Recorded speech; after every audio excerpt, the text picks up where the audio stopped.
Hello everyone, আসসালামু আলাইকুম। Maisha's fashion হাউসে সবাইকে স্বাগতম। চলে এলাম নতুন আরও একটি ভিডিও নিয়ে। আশা করি ভিডিওটি ভালো লাগবে আর ভিডিওটি না টেনে শেষ পর্যন্ত দেখতে থাকুন। তো ভিডিও ভালো লাগলে অবশ্যই লাইক, কমেন্ট এবং শেয়ার করে দিন।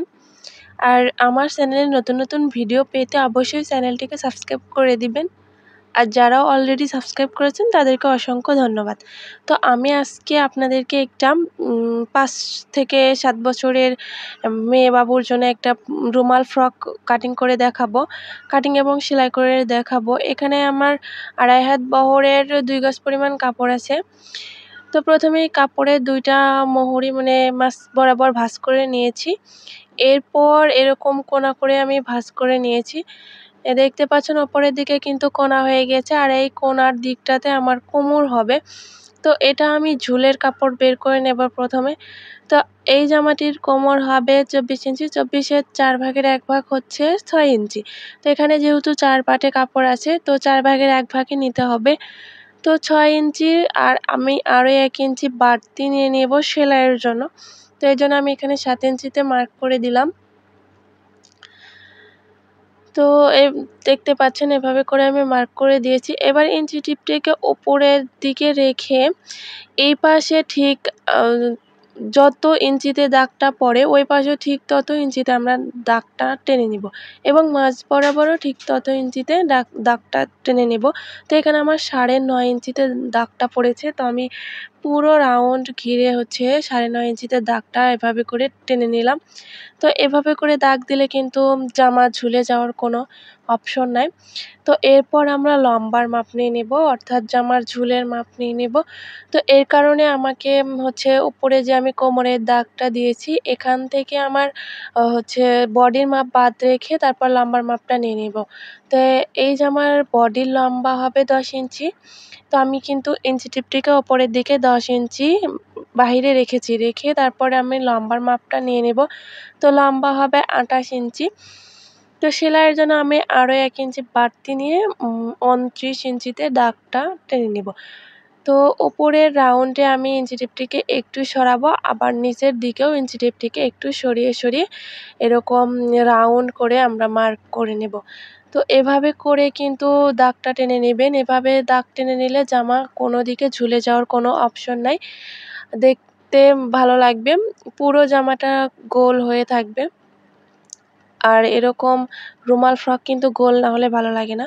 আর এখানে দেখতে পাচ্ছেন ওপরের অংশটা কিন্তু একটু ছোট আছে। এখানে আমি এক্সট্রা কাপড় দিয়ে এখানে জোড়া লাগিয়ে দিব। তো এরপর আমি বডির পার্ট কাটিং করে নেব। আর বডির পার্ট কাটিং করার জন্য এখানে আমার ৪ পাটে কাপড়টা আছে। তো এখানে আমি চওড়ার মাপটা নিয়ে নেব ৭ ইঞ্চি অথবা ৭.৫ ইঞ্চির মতো। যতটুকু বডি হবে তার থেকে আপনারা ১ থেকে ১.৫ ইঞ্চি বাড়তি নিয়ে নেবেন। তো এই জামার বডি হবে ২৬ ইঞ্চি, ২৬-এর ৪ ভাগের ১ ভাগ হচ্ছে ৬.৫ ইঞ্চি। এজন্য আমি এখানে ৭.৫ ইঞ্চি চওড়া নিয়ে নিয়েছি। তো এরপর লম্বার মাপ নিয়ে নেব। লম্বার মাপ নিয়ে নিলাম ১১ ইঞ্চি, যেহেতু ১ ইঞ্চি সেলাইয়ের জন্য আমি বাড়তি নিলাম। বডির লং হবে ১০ ইঞ্চি। তো এরপর আমি পুট গলা নিয়ে নেব ৫.৫ ইঞ্চি। তারপর এখানে আমি আর্ম হলো ৫.৫ ইঞ্চি নিয়ে নেব। অর্থাৎ এখানে আমি গলা নিয়েছি ২ ইঞ্চি আর শোল্ডার নিয়েছি ৩.৫ ইঞ্চি। আর এবার আমি বডির মাপ নিয়ে নেব। বডির মাপ হবে ২৬ ইঞ্চি, ২৬-এর ৪ ভাগের ১ ভাগ ৬.৫ ইঞ্চি। আর ১ ইঞ্চি বাড়তি নিয়েছি সেলাইয়ের জন্য। আর কোমরের মাপ হবে ২৪ ইঞ্চি, ২৪-এর ৪ ভাগের ১ ভাগ ৬ ইঞ্চি আর ১ ইঞ্চি আমি বাড়তি নিয়েছি। আর কোমরে কিন্তু এই যে খোলা সাইডের উপর দিকে আমি ১ ইঞ্চি পরিমাণ উপর দিকে উঠিয়ে দিয়েছি। এতে করে আমার একটা রাউন্ড হবে। এই রাউন্ড গিয়ে ঝুলের রাউন্ডের সাথে মেকআপ হয়ে জামাটা সুন্দর রাউন্ড হবে। তো এরপর আমি সামনের গলার লম্বা নিয়ে নিচ্ছি ৩.৫ ইঞ্চি। আর পেছনের গলা সামনের গলা থেকে ১ ইঞ্চি কম নিয়ে নেব। সবসময় পেছনের গলা একটু ছোট করে কাটবেন। তো এরপর আমি কাটিংটা করে নেব। তো গলার কাপড়টা এখানে আলাদা আলাদা করে কিন্তু কাটিং করে নিতে হবে। তো প্রথমে আমি সামনের গলা কাটিং করে নিলাম, এরপর পেছনের গলা। তারপর আমি এখান থেকে হাতা বের করে নেব, আর হাতাটা 3 কোয়ার্টার হবে। তো হাতার কাপড়টিকেও কিন্তু আমি ৪ পাটে ভাঁজ করে রেখে দিলাম। আর এখানে হাতার কাপড়টি আমি চওড়া রেখেছি ৬ ইঞ্চি। আর্মহোল যতটুকু হবে তার থেকে 1/2 ইঞ্চি বেশি নিয়ে নেবেন, 1/2 ইঞ্চি অথবা 1 ইঞ্চি বেশি নিয়ে নেবেন। আর হাতার লম্বা নিয়ে নেব 11 ইঞ্চি, আর হাতার মহড়া হবে 4 ইঞ্চি। তো 1 ইঞ্চি আমি বাড়তি নিয়েছি সেলাইয়ের জন্য, আর এদিকে খোলা সাইডের এইদিকে হচ্ছে আর্মহোলের জন্য 2 ইঞ্চি ডাউনে একটা দাগ দিয়ে নেব। তো এরপর আর্মহোলের শেপ দিয়ে এখানে আমি কাটিংটা করে নেব। হাতা কাটিং করা কিন্তু খুবই সহজ এবং খুবই সিম্পল। তো আমি হচ্ছে এই যে আমার সামনের পাটে অর্থাৎ গলাতে একটা বেবি কলার করব, এজন্য এখানে আমি 2 টুকরা কাপড় নিয়েছি এবং কাপড়টিকে মাঝ বরাবর ভাঁজে দিয়ে মোট 4টা ভাঁজ করে নিয়েছি। এরপর এখানে আমি গলার মাপ নিয়ে নেব। প্রথমে গলার চওড়ার মাপ নিয়ে নেব 2 ইঞ্চি। এরপর হচ্ছে এখানে শোল্ডারের মাপ নিয়ে নেব 3 ইঞ্চি অথবা 3.5 ইঞ্চিও নেওয়া যেতে পারে, একটু কম নিলে সমস্যা নাই। আর এখানে গলার মাপ যতটুকু অর্থাৎ 3.5 ইঞ্চি, তো এখানে আমি 3.5 ইঞ্চি গলার মাপ নিয়ে এখানে গোল গলার রাউন্ড করে নিলাম। এরপর গলার নিচ থেকে 1 ইঞ্চি পরিমাণে একটা মার্ক করে দিলাম। আর এই মার্ক করা অংশ থেকে আমি এবার এটাকে ঘুরিয়ে একটা রাউন্ড করে নেব। তার আগে আমি এখানে লম্বাটা মেপে নিচ্ছি, আর এখানে আমি লম্বা রেখেছি 7 ইঞ্চির মতো।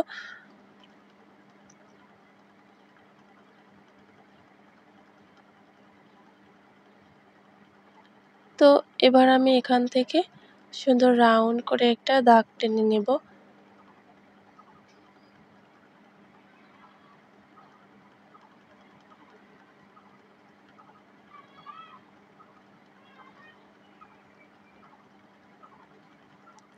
এরপর প্রথমে গলার অংশটা কাটিং করে নেব, তারপরে এই যে রাউন্ড করা অংশটা আমি কাটিং করে নেব। তো আমার কাটিং করা কিন্তু শেষ। এবার এটা হচ্ছে আমার পেছনের পার্ট, মানে বডির পেছনের পার্ট। তো এটাকে মাঝ বরাবর আমি কাটিং করে নিলাম। এখানে আমি চেন অ্যাটাচ করব, এই কারণে আমি মাঝ বরাবর কাটিং করে 1/2 ইঞ্চির মতো মোহরে আমি ভাঁজে দিয়ে দেন এখানে আমি চেনটা জয়েন করে নেব।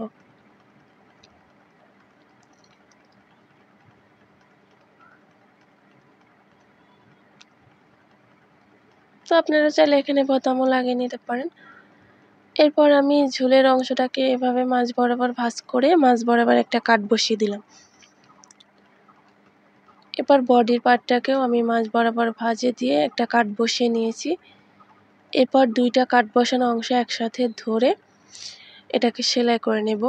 তো প্রথমে এক পাশ তারপর অন্য পাশ এভাবে করে সেলাই করে নেব।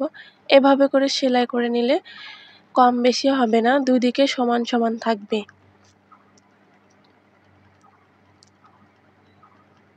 অনেক সময় দেখা যায় কাপড় কাটতে কম বেশি হয়, এই কারণে কিন্তু এখানে কম বেশি হতে পারে। এর জন্য নিয়ম হচ্ছে মাঝ বরাবর থেকে সেলাইটা শুরু করা। তো আপনারা এভাবে করে সেলাইটা শুরু করবেন। এরপর এটাকে আমি সিধা সাইড করে নিয়ে বডির পার্টের উপর দিয়ে একটা চাপ সেলাই দিয়ে নেব।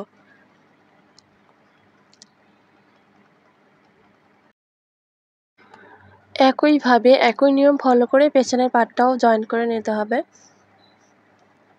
আর এখন আমি পেছনের পাটাও একইভাবে জয়েন করে নিচ্ছি। আর এই যে দেখতে পাচ্ছেন সিধে সাইড থেকে আমি চাপ সেলাইটা করে নিলাম। তো এভাবে করে আমার 2টা পার্ট জয়েন হয়ে গিয়েছে।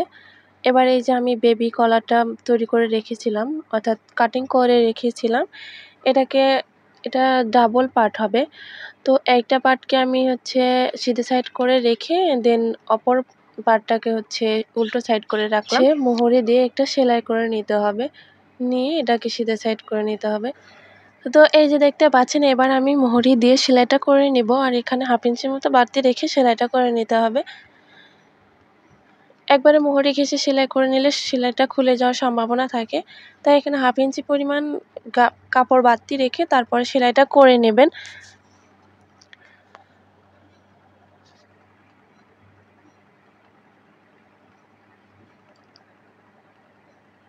তো এখানে আমার উল্টানোর সুবিধার্থে আমি এখানে মাঝে মাঝে একটু কাট বসিয়ে দেব, দেন এটাকে সুন্দর করে উল্টিয়ে নেব। এটাকে উল্টিয়ে আঙ্গুল দিয়ে আমি এটাকে চেপে চেপে একটু সুন্দর করে নেব। এবার এটাকে বডির পার্টের সাথে জয়েন করে নেব। তো এই যে দেখতে পাচ্ছেন, এবার কিন্তু গলার সাইডটা সেলাই করে নেব। তো বাচ্চাদের জামা কাপড়ে কিন্তু একটু ডিজাইন দিলে ভালো লাগে, বেশি দেখতে সুন্দর লাগে। তো আর এই বেবি কলারটা কিন্তু খুবই সুন্দর। তো আপনাদের কাছে কেমন লেগেছে অবশ্যই কমেন্ট করে জানাবেন। এরপর আমি সামনের এবং পেছনের পার্ট একসাথে ধরে প্রথমে শোল্ডার জয়েন করে নেব।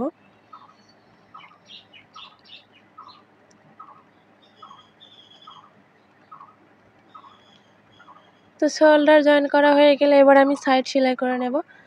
আর সাইডে সেলাই করার জন্য কিন্তু আমি দাগ দিয়ে রেখেছিলাম, আমি সে দাগ বরাবর সেলাইটা করে নেব। আর এখানে সাইড সেলাই করার সময় আমি সাইডে ফিতাটাও অ্যাড করে দেব। আর এখানে আমি ফিতাটা আগে থেকে বানিয়ে রেখেছিলাম। এবার এটাকে এখন একটা পার্ট সরিয়ে দেন এটাকে ভেতরে দিয়ে দিব। আর এটা কিন্তু বডির পার্টের উপরে দিবেন, অর্থাৎ বডি এবং ঝোলের পার্টের যে সেলাইটা আছে সেলাইয়ের ওপরে এটাকে রেখে দেন এটাকে জয়েন্ট করে নেবেন।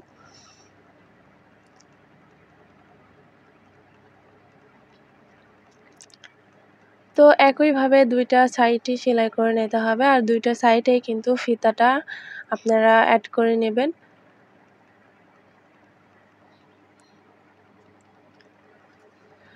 তো আমার দুইটা সাইডই কিন্তু সেলাই হয়ে গিয়েছে। এবার হাতার তালপাট কাটিং করে নিয়েছি এবং হাতাটাও আমি তৈরি করে নিয়েছি। বডির পার্টের তালপাট কাটিং করে নিলাম।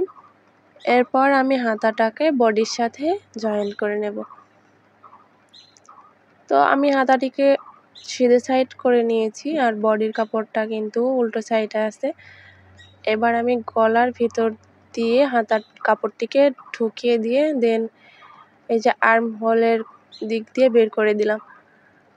আর এখানে দুইটা সেলাই একসাথে ধরে নিতে হবে আর বাড়তি কাপড়টাকে কোনা করে ভাঁজে দিয়ে দিতে হবে। এরপর এটাকে ঘুরিয়ে ঘুরিয়ে সেলাই করে নিলে হাতা জয়েন্ট করা হয়ে যাবে।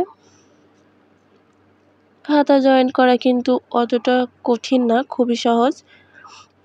যারা পারে না তাদের কাছে হয়তো কঠিন লাগবে, তবে একবার দেখলে কিন্তু এটা আপনারা খুব সহজেই করতে পারবেন।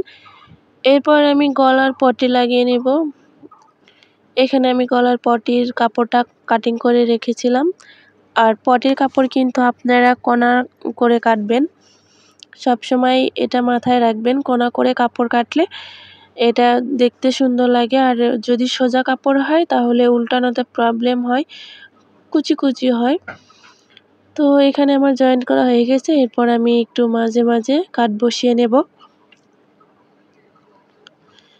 এরপর পটির কাপড়টিকে প্রথমে একটা ভাঁজ করে নেব, তারপর মাঝ বরাবর আরও একটি ভাঁজ করে উল্টো দিকে দিয়ে দিব। আর এখানে কিন্তু আমার 1/2 ইঞ্চির মতো বাড়তি কাপড় রয়ে গেল। এরপর উপর থেকে একটা চাপ সেলাই দিয়ে নেব। বাচ্চাদের গলায় এরকম করে দিলেই বেশি ভালো লাগে। আমার একটা ভিডিওতে একটা আপু কমেন্ট করেছিল যে আমার নাকি কথা বলতে অসুবিধা হয়, আমি নাকি কথা বলতেই পারি না। আসলে কি হয়েছে, ইদানিং আমার ভিডিওতে ভয়েস দিতেই ভালো লাগে না, কথা বলতে আসলে অনেক কষ্ট হয়। কেন হচ্ছে এরকম আমি নিজেও জানি না। আর আমার মাইক্রোফোনও নাই, তাই হয়তো কথা বলতে একটু সমস্যা হয়। তো এই তো জামার ফাইনাল লুক। তো কার কার ভালো লেগেছে অবশ্যই কমেন্ট করে জানাবেন। আর এটা আমি 5 থেকে 7 বছরের একটা মেয়ে বাবুর জন্য তৈরি করেছি। এটা লং হচ্ছে 28 ইঞ্চি, বডি 26 ইঞ্চি, কোমর 24 ইঞ্চি, হাতার লং আছে 11 ইঞ্চি। তো আপনারাও চাইলে এরকম জামা বানিয়ে নিতে পারেন।